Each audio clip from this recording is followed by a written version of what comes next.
couple decades ago, Richard Marx asked a very important question. He said, I wanna know what love is. Do, do, do, do.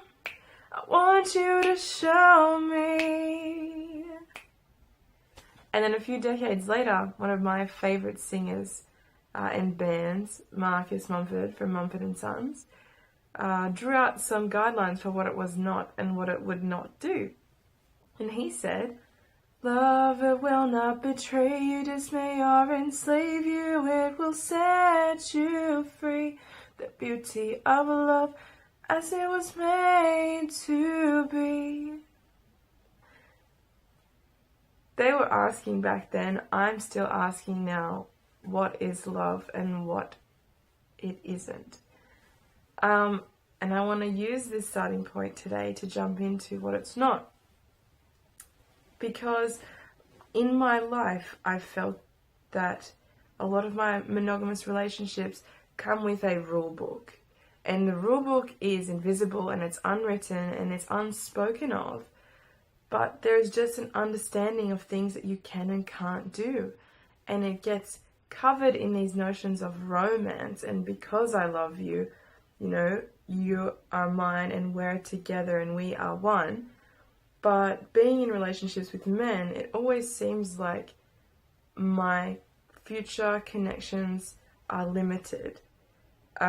Even with friendships, and you know, your partner always wants to know where you are, what you're doing, who you're with, where you're going, when you come back.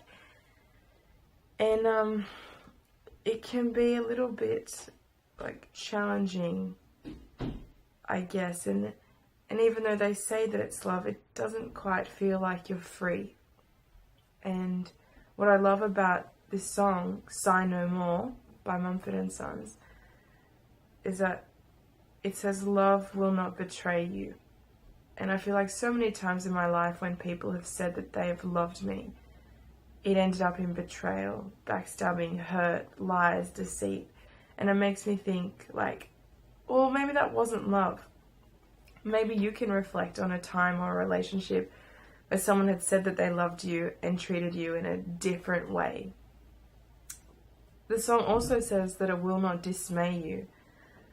So it will not bring concern and distress, and so many times, an uncountable amount of times, you know, this false love has brought this into my life, this negativity and this stress under a guise, because it's not.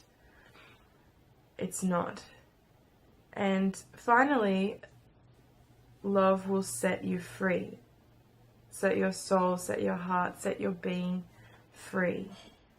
And it's so terrible that we have this commonly understood idea that love enslaves us, right?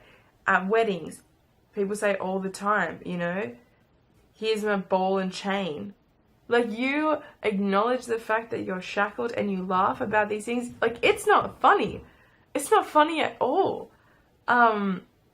Great, it's a good joke, some good glue to bond you together, but if that's how you really feel, like, you might want to think about that.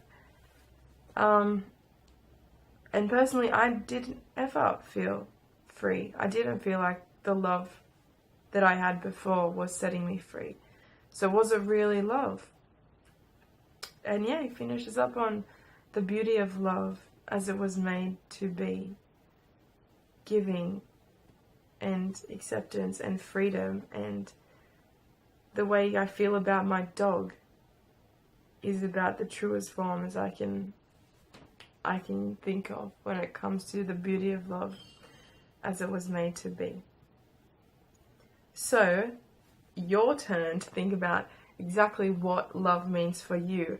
And I'd even suggest, I'm going to do this, make a little table in your notebook, what love is and what love isn't.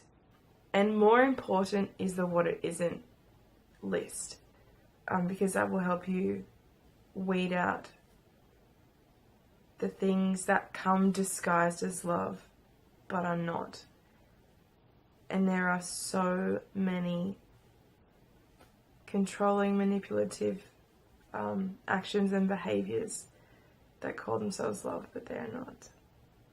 So keep looking for the answers and the meaning. I'm certainly working on it, and I'll update you, keep you posted when I find out some more things that love is and that love isn't.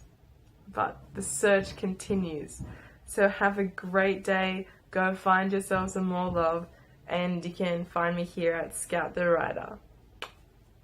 Ciao.